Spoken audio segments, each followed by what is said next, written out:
Good morning and welcome to KJTV News. We start today with a heartbreaking announcement from the Vatican. Pope Francis, the spiritual leader of more than 1 billion Catholics around the world, has passed away at the age of 88. The solemn news was officially shared earlier today by Cardinal Kevin Farrell, who delivered the message with a heavy heart. According to Cardinal Farrell, Pope Francis died peacefully at 7:35 in the morning. In his words, he returned to the house of the Father, a phrase symbolizing his return to God after a life fully dedicated to faith, compassion, and service.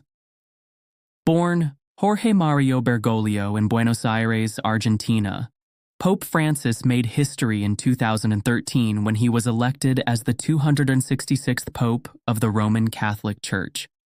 He was the first pope from Latin America, the first Jesuit pope, and the first to take the name Francis, in honor of Saint Francis of Assisi, known for his commitment to peace, the poor, and the environment. His election came after the surprising resignation of Pope Benedict XVI, marking a new chapter for the Church. Throughout his papacy, Pope Francis was widely known as the People's Pope. He was loved and admired for his humility, his ability to connect with ordinary people, and his efforts to modernize the Church.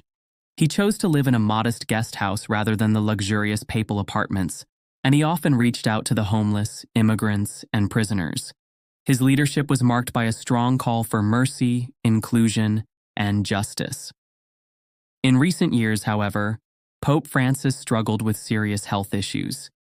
He had been hospitalized several times, most recently spending over a month in a Rome hospital due to pneumonia in both lungs, kidney complications, and anemia. Although he had shown signs of improvement and even appeared publicly during Easter celebrations, his condition remained fragile. Despite his physical weakness, he continued to lead with spiritual strength until his final moments. Pope Francis was a strong voice on global issues, often speaking out against war, poverty, and environmental destruction. He took bold stances, calling on nations to act on climate change, support refugees, and promote peace. His encyclical letter, Laudato Si, became a landmark document urging people to care for our common home, the Earth.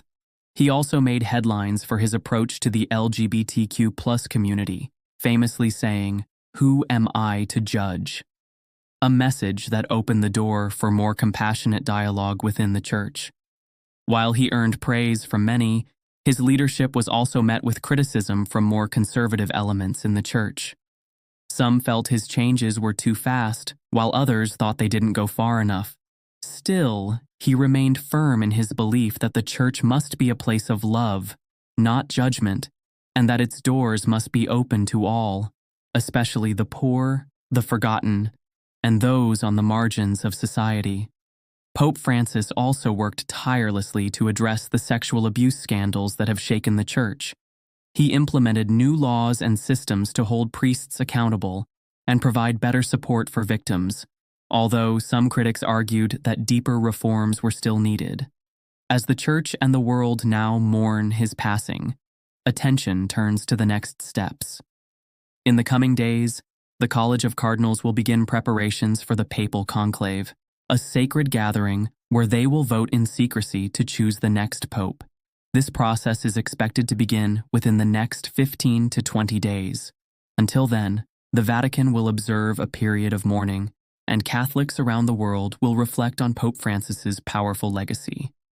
From humble beginnings in Argentina to the highest position in the Catholic Church, Pope Francis leaves behind a legacy of kindness, courage, and a deep commitment to human dignity.